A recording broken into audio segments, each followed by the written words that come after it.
Olá, sejam muito bem-vindos ao canal. Estou aqui procurando um local para fazer um voo com o Neo 2 e eu estava pensando aqui, estamos aí em dezembro de 2025, fechando o ano, e esse ano foi um ano de bastante movimentação aí, no que diz respeito a drones. Tivemos aí no começo do ano o lançamento do DJI Flip, um modelo que ele ficou ali entre o Neo 1 e o Mini 4 Pro na ocasião, com proposta de protetores de hélice, né? Pouso na palma da mão também, assim como o Flip, e com uma câmera muito boa, né? Que era uma câmera, a mesma câmera que tinha no Mini 4 Pro. E um gimbal de 3 eixos, né? Que o Neo, ele tinha apenas um eixo, né? Na ocasião. Logo em seguida, ainda no primeiro semestre, né? Do ano 2025, veio o lançamento do Mavic 4 Pro, também um drone muito esperado. Veio com algumas tecnologias aí interessantes, como o sensor LiDAR, né? Um sensor que tinha presente apenas no Air 3S, né? Até o momento. E se repetiu então no Mavic 4 Pro. E o Mavic 4 Pro trouxe também aquele sistema de gimbal com giro de 360 graus, que foi algo também revolucionário aí, né, no mundo dos drones.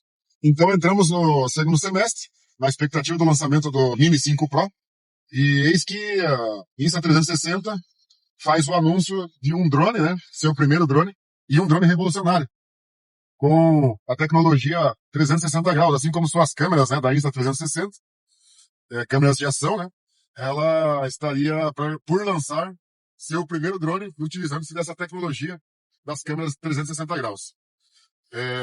Isso foi algo que movimentou, né, o mercado dos drones bastante, a gente vai ver. E em seguida, a DJI fez o lançamento do Mini 5 Pro. Drone também muito aguardado, muito esperado. Foi o primeiro drone com sensor LiDAR frontal, nessa categoria dos Mini, né? É o sensor de câmera, né, de 1 polegada, algo assim revolucionário, né, para a linha Mini. Além de um gimbal que não girava 360, né, assim como o Mavic 4 Pro, porém ele fazia um giro de 220, ele faz, né, um giro de 225 graus, algo aí que abre possibilidade de você fazer takes aí usando esse recurso dele. Além da bateria Plus que você tem uma autonomia aí teórica aí de 52 minutos, apesar de fugir, né, da classificação de 250 gramas, né, com isso, porém é uma bateria com uma duração muito interessante aí de voo, né, que você vai ter com ele. Então tivemos agora, no final de outubro, 30 de outubro para ser exato, né, o lançamento na China do Neo 2. Foi um lançamento local no país da China, no caso, né, país de origem, né, da marca DJI. E no dia 13 de novembro, o lançamento daí na Europa e no Brasil, né, do modelo Neo 2. Um drone também carregado de expectativas, veio um drone muito interessante, né, para essa classe dos self-drones. Então, fazendo um apanhado aqui, né, do Neo 2, o Neo 2 veio com alguns recursos aí bastante interessantes, né, como o gimbal de 2 eixos, né, que no Neo 1 estava presente apenas um eixo. O sensor da câmera era esperado um sensor similar ao do Mini 4K, que é um excelente sensor.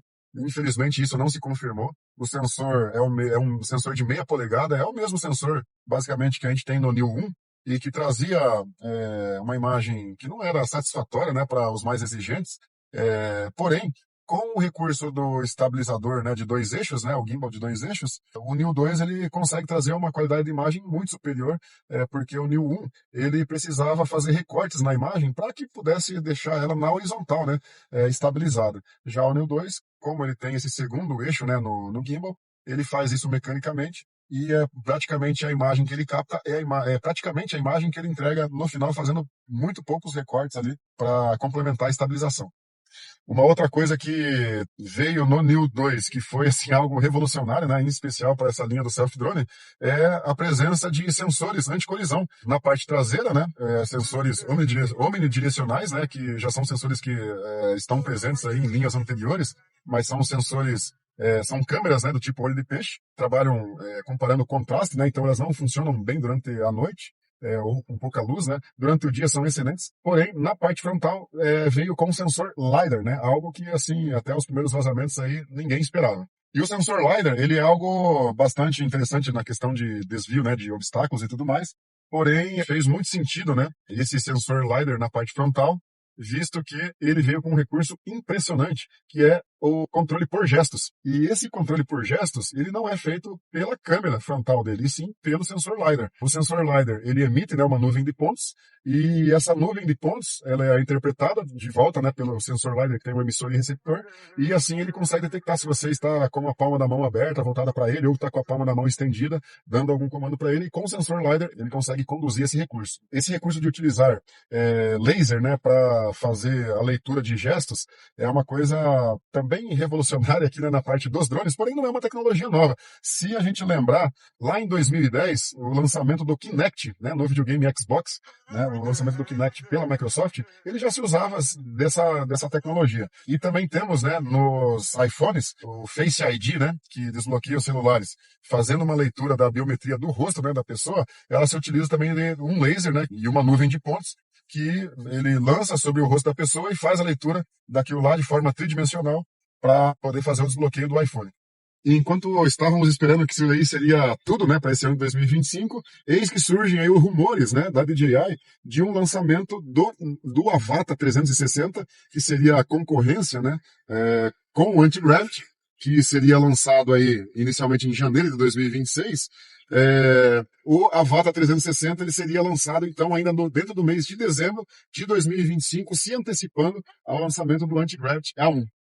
E hoje é dia 6 de dezembro, então nós já tivemos aí o lançamento, né, do Anti-Gravity A1. Ainda é um lançamento que não dá para dizer que é global, pois não temos a venda no mundo todo, né? No Brasil, aqui mesmo, a gente não tem ele disponível para venda, né? A gente vai ter a oportunidade de comprar apenas via importação.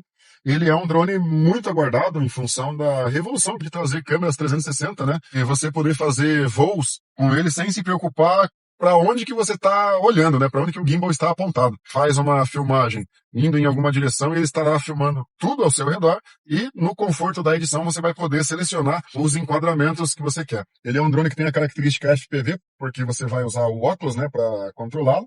E um controle no estilo RC Motion. Um outro ponto interessante que está vindo junto com o Anti-Gravity é o óculos Goggles que ele vai utilizar. É um óculos Goggles com uma tela de 1 polegada, 0,03, isso para cada olho. E essa tela de 1 polegada, 0,03, ela vai trazer uma resolução de 2560 por 2560. Para se ter uma ideia, essa é uma resolução melhor que o 2K, isso para cada olho. Em comparação com o Goggles 3, né, da DJI, o Goggles 3 ele possui uma tela de 0,49 polegadas para cada olho, ou seja, é um pouco menos que a metade, e a resolução não passa de Full HD. Então, realmente, a experiência, né, que você vai ter com o óculos Goggles da Anti-Gravity, ela vai ser algo assim também revolucionário comparado com o que tínhamos antes. E com essa presença, né, do Anti-Gravity aí, que não estava presente fisicamente, mas os rumores, né, apontavam o lançamento aí para janeiro, a DJI se apressou em desenvolver o Avata 360. Esse drone já tinha sido vazado lá em maio, né? Porém, naquela ocasião não se esperava, né? Uma câmera 360, né? Nesse drone. E agora, nos últimos vazamentos, constatou-se, né? Que ele vai ter também duas câmeras, né? Que vão trazer o efeito 360 graus. E daí vai ter algo diferenciado também, que essas câmeras 360 elas vão estar alocadas no gimbal frontal. Então, além de você poder navegar no formato 360 graus, você vai poder navegar também, girar o gimbal e deixar apenas uma câmera, né, para frente e navegar no estilo normal, tradicional, né, provavelmente para poder fazer os voos FPV. O Avata 360 está vindo também com o sensor slider, né, coisa que não estava presente antes, né, nessa linha de drones na família Avata. E promete ser um drone também muito mais ágil, né? Visto que o corpo dele, né, ele tem uma altura menor, então isso daí vai trazer menos resistência com o ar. Assim como o Neo 2, né? Se você fizer uma comparação com o Neo 1, o Neo 1 ele tinha o corpo dele era mais altinho, né? E o Neo 2 ele trouxe uma altura menor. Isso traz menos resistência ao ar, né? Em especial quando o vento está pegando lateralmente nele. E eis que daí, então, estávamos esperando, né, o Avata 360 para ser lançado ali em meados da semana do dia 16, né, de dezembro, aproximadamente. A Anti-Gravity anuncia o lançamento do drone A1 no dia 4 de dezembro, se antecipando, então, ao lançamento do Avata 360. Nesse momento, o Avata 360 ainda não foi lançado. Espera-se, né, um lançamento aí por volta do dia 16 de dezembro, né? Ou seja, nós temos aí 10 dias pela frente, basicamente, aí. vamos aguardar, né? A DJI costuma lançar um teaser oficial uma semana antes ali do lançamento dos seus drones, né? Vamos aguardar aí para conferir como que vai ser esse desenrolar aí. Eu acredito que os drones, né, do 360, tanto a função 360 do Avatar quanto do Anti-Gravity, eles vão estar voltados para um público mais específico, por alguns motivos. A câmera do Anti-Gravity, por exemplo, ela é uma câmera dupla, né, de cada 8K, né, que eles chamam. Porém, isso é uma junção das duas câmeras, né? Quando você tem aquela imagem esférica, né, total, ela então tem 8K. Porém, quando você seleciona um quadro, né, dentro daquela imagem completa, esférica, aí você vai ter um 4K, ou até menos, né, dependendo do ponto que você estiver pegando, e o tamanho da imagem que você estiver pegando. Então, quando você compara uma imagem de um Mini 5 Pro, por exemplo, né, que ele tem um sensor de 1 polegada, e isso daí capta a imagem completa, né? Então, a qualidade de imagem do Mini 5 Pro, ele certamente será superior a esses quadros, né, que você for coletar de uma câmera 360 do Anti-Gravity. Além do que, a gente está acostumado, né, com as câmeras 360 da Insta, e que ela filma bem durante a noite também. Porém, quando você está filmando com uma câmera 360 estilo câmera de ação, você vai estar sempre próximo de alguma lâmpada, alguma coisa assim, né, para fazer a filmagem. Quando você estiver num drone do alto, então a gente vai verificar, né, como que vai ser a condição de ruídos, né, que ela vai gerar, e a qualidade também da captação das luzes, né, mais longe, né, do alto. Isso é algo assim para a gente ver ainda como que vai ficar. Já para aquelas pessoas casuais, né, filmam para fazer uma pequena edição e tudo mais, um voo, né, com família, um voo de fim de semana, é, essas imagens em 360, elas vão gerar um arquivo também grande, porque você tem duas câmeras, né, filmando essa imagem esférica. Então, o peso, né, do arquivo vai ser muito maior, você vai precisar de dispositivos de armazenamento melhores, né, mais dispositivos, mais HDs, né, externos aí para você poder armazenar tudo isso daí, coisa que com um sensor normal você tem um arquivo menor. E além do armazenamento, vão ser necessários aí também máquinas, né, computadores, com um nível de processamento também maior para você poder dar conta de editar todos esses arquivos aí. Porém, essa é uma tecnologia que realmente deve vir para ficar, né? E como são as primeiras gerações aí, né? Eu acredito que ainda vai ter coisas a serem melhoradas e nas próximas 2 ou 3 gerações aí de câmera 360 a gente vai estar realmente espantado, né? Com as possibilidades que isso daí traz. Algumas curiosidades que a gente precisa falar em relacionado, por exemplo, ao Mini 5 Pro. O Mini 5 Pro, tivemos aí um vazamento há 2 meses atrás, logo em seguida do lançamento desse drone, de que na China teria um módulo 4G integrado no drone. Então, isso daí levantou assim, uma possibilidade de que esses drones que nós tivéssemos, né, aqui no Brasil também já tivesse esse módulo 4G internamente, né, e que em algum momento ele pudesse ser desbloqueado para uso aqui no Brasil. Isso seria algo assim bastante interessante, pois ele não tem compartimento para aquele dongle, né, 4G, coisa que o Air 3S, o Mavic 4 Pro, por exemplo, tem, né? E então ele não permite você colocar um dongle, né? A não ser que você faça uma gambiarra aí, na internet você vê, né, a turma fazendo aí algumas amarrações aí para colocar um módulo 4G num drone mini. Mas se ele tivesse esse recurso nativo nele, seria algo assim bastante interessante. Outro ponto é que vazou, na época do seu lançamento, vazou aqueles protetores de hélice, né? Que tem hélices integradas e tudo mais.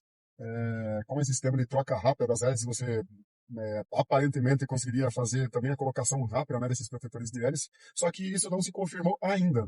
Né? Tem imagens vazadas aí, protetores de hélice permitiriam aí que você pudesse ter esse drone próximo de você, sem o risco de você se cortar, né, com as hélices caso eles barrassem você, e também você pudesse entrar com ele em locais com folhagens e tudo mais, sem correr o risco de essas folhagens ou galhos finos, né, derrubarem o drone, com os protetores de hélice no caso, né. E isso me faz pensar também a possibilidade de a gente ter um recurso similar ao que a gente tem no Neo 2, que é o controle por gestos, já que o Mini 5 Pro ele tem o sensor LiDAR frontal, né? E com esses protetores de hélice, a DJI poderia liberar um recurso de controle por gestos para que você possa ter ele próximo de você, né? Então, naqueles takes, né, de segmento, né, o tracking, né, você poderia fazer ajustes nele e posicionar ele com o uso da palma da mão, assim como o Neo 2. E outro motivo que me faz acreditar nisso é o fato dele ter um botão na lateral dele, similar ao que tem no Flip, né? E que agora tem também no DJI Neo 2. Esse botão ele não tem função hoje, né? Então eu acredito muito que com o lançamento daí desses protetores de hélice, você vai poder fazer o levantar voo, né, com o Mini 5 Pro da mão, apertando esse botão, e quem sabe até trabalhar sem o controle tradicional. Como o Mini 5 Pro não tem uma telinha frontal, assim como o Flip ou o Neo, então você não conseguiria selecionar o modo visualmente sem um controle nele, né? Apesar que ele tem áudio, né? Já tem um alto-falante, então ele poderia falar, né? Qual que é o modo e através daí do áudio você selecionaria o modo, né? Porém, eu acredito muito que devem lançar aí um controle tipo o RC Track, né? Que estava por ser lançado, porém a gente já sabe que hoje foi descontinuado, né? Esse controle. Porém, pode ser lançado uma evolução, aliás, já existe até, né? Lá na China uma evolução desse controle, que é o RC Mini, e já está sendo utilizado em drones agrícolas. Então, esse controle com uma telinha poderia ser selecionado, né, os modos de voo através dessa tela, ou pelo menos você poderia visualizar ali, né, na tela qual o modo de voo que está ativo, e com esse controle, que daí você utiliza uma mão apenas, né, fazer as configurações e seleções, e com a outra mão, assim como o Neo 2, né, com a outra mão, segurar o Mini 5 Pro, apertar aquele botãozinho lateral e ele vai levantar voo dali, e você, através até o controle por gestos, posicionar e levar ele onde você quer. Então, esse RC Track, né, que é o controlezinho da DJI que foi abandonado, né, esse projeto, é curioso porque também nós temos um projeto, a DJI tem um projeto ali no Mavic 4 Pro, que é o filtro ND eletrônico. E isso daí gerou-se uma expectativa muito grande, né, em torno desse filtro ND eletrônico, porém ele também não foi lançado, né, junto com o drone. Está presente ali no gimbal do Mavic 4 Pro, nos conectores, né, para esse filtro ND eletrônico, porém o filtro ND eletrônico não passou de algumas imagens vazadas, né? E a gente não tem ele disponível aí. Vamos aguardar para ver, né, se no futuro aí a DJI conclui esse projeto e lança esse filtro ND eletrônico, que é muito interessante. Pela imagem, ele trabalharia ali num patamar de 4 a 64, né? Se você quisesse, de repente, um 128, aí teria que realmente fazer a troca, né, dele manualmente. Porém, se você está pensando aí em filtros aí da classe 4 até 64, poderia fazer eletronicamente. Inclusive, tem vazamentos aí, né, de vídeos com a tela, né, do Mavic 4 Pro, a tela do DJI Fly, no caso, né, com o uso do Mini 4 Pro, com as configurações ali disponíveis, o ajuste para essa classificação do filtro ND de 4 até 64. Então é isso, pessoal. Isso aí foi um resumo aí, né, do ano 2025, um ano bastante agitado. A Anti-Gravity colocou a DJI num nível aí de correria, né? Então, até em função dessa correria, né, que o Anti-Gravity gerou na DJI para ela poder antecipar os lançamentos, eu acho que ficou um pouquinho encavalado ali, né? O lançamento do Neo próximo, muito próximo, né, do lançamento do Mini 5 Pro, e agora o Avata 360 com a expectativa de lançamento ainda para dezembro. Fica também um lançamento muito próximo assim do lançamento do Neo 2, né? E então isso mostra assim que a Anti-Gravity gerou uma correria dentro da DJI ali muito grande. Alguns recursos, né, como botão lateral do Mini 5 Pro, os protetores de hélice do Mini 5 Pro, também a questão que eu falei ali do filtro ND eletrônico para o Mavic 4 Pro, são alguns projetos, né? O RC Track, o RC Mini, são assim coisas que não estão ainda na plenitude ou nem tem o lançamento, né, desses itens aí, talvez muito por conta de que a DJI dedicou a sua equipe de engenharia para poder acelerar os lançamentos futuros e, inclusive, finalizar o desenvolvimento do Avata 360 para poder fazer também o seu lançamento e, assim, fazer a concorrência à altura aí com o Anti-Gravity. Por fim, eu não podia deixar de falar, né, que ainda provavelmente não teremos lançamento dentro do ano de 2025, porém já temos aí vazamentos, né, de informações de um novo drone também da DJI, que é o Lito X1. Seria um drone que, a princípio, pelas informações vazadas até o momento, que ele seria um substituto da linha de entrada, o Mini 4K. O Mini 4K ele é basicamente o Mini 2, e o Mini 2 SE, na verdade é o Mini 2 SE, né? Se você abrir aquela tampinha da bateria e olhar na descrição da etiqueta ali, você vai ver escrito lá Mini 2 SE, né? Apesar que no bracinho dele tá impresso ali Mini 4K. Ele é um drone de entrada, né, com um custo mais baixo e traz recursos que daí vamos comparar com o Neo, né, que daí é um drone também de valor mais acessível. Porém o Mini 4K ele vai trazer uma autonomia de bateria maior, acima de 20 minutos, né? O gimbal de 3 eixos, e vai trazer também o tamanho dele, né? Por ele ser um drone maior, ele é mais estável no vento, né? Comparado, por exemplo, com o Mil, que também é um drone de entrada. E o Litho X1, ele deve vir para ocupar o espaço que hoje é ocupado pelo Mini 4K, e espera-se, né? Nós esperamos aí que ele venha com um sensor de câmera maior. O Mini 4K hoje ele possui uma câmera um sensor de câmera, né, de 0,5 polegada. Então, no Litho X1 é esperado ali uma câmera de 1/1,3 polegadas, né, que seria similar ao que nós temos no Mini 4 Pro e no Flip. E também recursos de tracking, né? Que no Mini 4K, infelizmente, ele é um drone bem completinho, porém ele não tem os recursos de tracking. Então você não consegue ativar aquelas funções de seguir, você não consegue ativar um piloto automático nele. E isso faz muita falta. E eu imagino que no Litho X1, se confirmar o sensor de 1/1,3 polegadas e as funções tracking no Litho X1, isso vai ser uma evolução bacana para um drone de entrada da DJI. Mais uma vez, obrigado aí por terem assistido o canal. Se gostou aí do vídeo, né? Não deixa de curtir, né? E também se inscrever para você poder aproveitar aí os próximos vídeos. Estou procurando aqui um local aqui para fazer um voo com o Neo 2, né? Já tenho alguns vídeos aí feitos com ele. Eu sei que já tem uma enxurrada, né, de vídeos aí do Neo 2 na internet, porém eu vou fazer o meu aí, logo logo eu vou estar lançando ele também. Obrigado e até mais.